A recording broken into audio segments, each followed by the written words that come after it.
മങ്കടയിൽ Kuranganchola view പോയിന്റിലെത്തിയ വിദ്യാർത്ഥികൾക്കാണ് ഇടിമിന്നലേറ്റത്. 3 പേർ ഇപ്പോൾ Manjeri medical college ആശുപത്രിയിൽ ചികിത്സയിലുണ്ട്. 7 പേരടങ്ങുന്ന സംഘമായിരുന്നു. അതിൽ 4 പേരുടെ മരണമാണ് സ്ഥിരീകരിച്ചത്.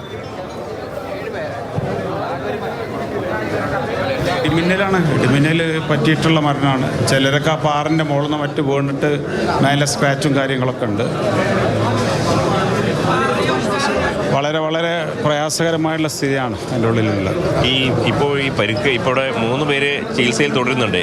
അവരെ ഇവിടുന്ന് റെഫർ ചെയ്യുന്ന എന്തെങ്കിലും കാര്യം ആലോചിക്കുന്നുണ്ടോ? ഒന്നും പറഞ്ഞില്ല. ആരെങ്കിലും സീരിയസ് ആയിട്ട് അവിടെ വേണ്ടേ? അവരെ ബന്ധപ്പെട്ടുകൊണ്ടിരിക്കണം. നമ്മൾ മുനിസിപ്പൽ ചെയർമാൻ അവരെ പ്രിൻസിപ്പളും മറ്റും ബന്ധപ്പെട്ടുകൊണ്ടിരിക്കുന്നുണ്ട്. ഒന്നും ആയിട്ടില്ല. ഇപ്പോൾ കഴിഞ്ഞുള്ളൂ. മരണം കഴിഞ്ഞവർ സ്ഥിരീകരിച്ച് ഇനിയിപ്പോൾ അവരെ തൽക്കാലം മാറ്റണമല്ലോ. ഇപ്പോൾ പെട്ടെന്ന് പോസ്റ്റ്മോർട്ടം നടക്കില്ല എന്നാണ് പറഞ്ഞത്.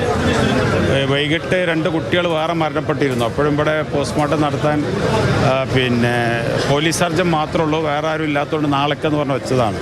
അപ്പോൾ അതിനുള്ള പ്രത്യേക സൗകര്യങ്ങൾ ചെയ്യാൻ പറ്റും തോന്നുന്നില്ല.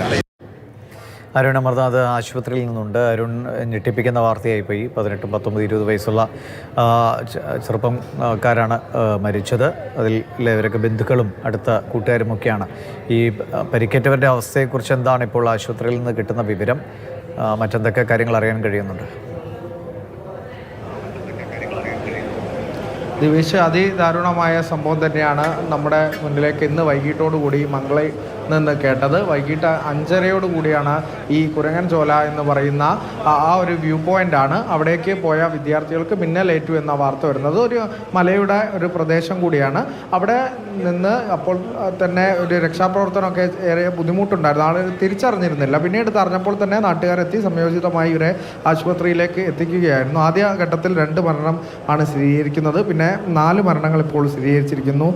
റഹീസ് എന്ന 20 വയസ്സുകാരൻ, ബഹാസ് എന്ന 18 വയസ്സുകാരൻ, സിയാദ് എന്ന 18 വയസ്സുകാരൻ, ഫഹദ് എന്ന 22 വയസ്സുകാരൻ എന്നിവരുടെ മരണമാണ് സ്ഥിരീകരിച്ചത്. 3 പേർ ചികിത്സയിൽ തുടരുകയാണ്. റോഷൻ എന്ന 20-കാരനും ഇഷ്ഫാത്ത് എന്ന 19-കാരനും സൽമാനുൽ ഫാരിസ് എന്ന 21-കാരനുമാണ് ചികിത്സയിൽ തുടരുന്നത്. ഈ ചികിത്സയിൽ തുടർന്ന റോഷൻ മരിച്ച ഫഹദിൻ്റെ സഹോദരൻ കൂടിയാണ് എന്നുള്ളതാണ്. സഹോദരൻ കൂടി ഈ സംഘത്തിൽ ഉണ്ടായിരുന്നു എന്നുള്ളതാണ്. ഇപ്പോൾ പ്രദേശവാസികൾ ഇപ്പോൾ മഞ്ചേരി മെഡിക്കൽ കോളേജ് ആശുപത്രിയിലേക്ക് എത്തിയിട്ടുണ്ട്. ഇത് സ്ഥിരമായി തന്നെ അങ്ങനെ ആളുകൾ പോകുന്ന ഒരു വ്യൂ പോയിന്റ് തന്നെയാണ്. അതൊരു ഈ വേനൽക്കാലത്തൊക്കെ നല്ല തണുപ്പുള്ള സ്ഥലമാണ്. കുറച്ചും കൂടി അതിനോട് ബന്ധപ്പെട്ട് പറയാൻ പറ്റാത്ത ഷാഹിദാണ്.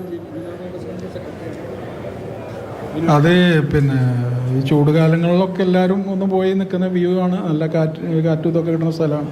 അങ്ങനെ കുട്ടികളൊക്കെ വൈകുന്നേരത്തെ ഒരു എൻജോയ്മെൻറ്റ് പോയി നിൽക്കുന്ന സ്ഥലമാണ്.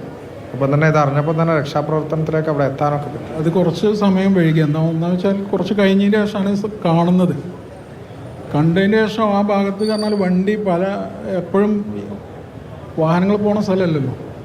പിന്നെ അവിടെ ഉള്ളൊരു ഒരു അഖിൽ എന്ന് പറഞ്ഞ നമ്മളൊരു സുഹൃത്ത്, ഓൻ്റെ ജീപ്പിലും അതുപോലെ തന്നെ വേറെ വണ്ടികളൊക്കെ വിളിച്ചിട്ട് 2 ആളെ ജീപ്പിൽ വെച്ചിട്ടാണ് കൊണ്ടുവരുന്നത്. എല്ലാം ഈ മേഖലയിൽ തന്നെയുള്ള കുട്ടികൾ തന്നെയാണ്. അതൊക്കെ അടുത്തുള്ള കുട്ടികൾ.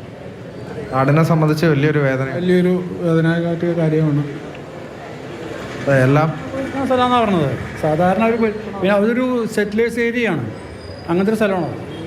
അതെ, തീർത്തും അപ്രതീക്ഷിതമായ ഒരു സംഭവമാണ്. അതിൻ്റെ നടുക്കത്തിൽ തന്നെയാണ് നാടുള്ളത്. എന്തായാലും 3 പേരുടെ ചികിത്സ അത് പുരോഗമിക്കുകയാണ്. ദിവിഷ തുടക്കത്തിൽ ചോദിച്ച പോലെ തന്നെ അതിന് ചികിത്സയെക്കുറിച്ചുള്ള ഔദ്യോഗിക വിവരങ്ങളൊക്കെ ആശുപത്രി അധികൃതരിൽ നിന്ന് ഉൾപ്പെടെ നമുക്ക് വരും മണിക്കൂറിൽ ലഭിക്കേണ്ടത് കൂടിയാണ്. 3 പേരാണ് ചികിത്സയിൽ തുടർന്നത്. റോഷൻ എന്ന 20-കാരൻ, ഇഷ്ഫാത്ത് എന്ന 19-കാരൻ, ഒപ്പം തന്നെ സൽമാനുൽ ഫാരിസ് എന്ന 21-കാരനാണ്. 4 പേരുടെ മരണം സ്ഥിരീകരിച്ചിരിക്കുന്നു എന്ന അതീവ വേദനയുണ്ടാക്കുന്ന വാർത്തയാണ്. ഒപ്പം തന്നെ 3 പേർ ചികിത്സയിൽ തുടരുന്നു. ആകെ 7 പേരായിരുന്നു അവിടെ ഉണ്ടായിരുന്നത്.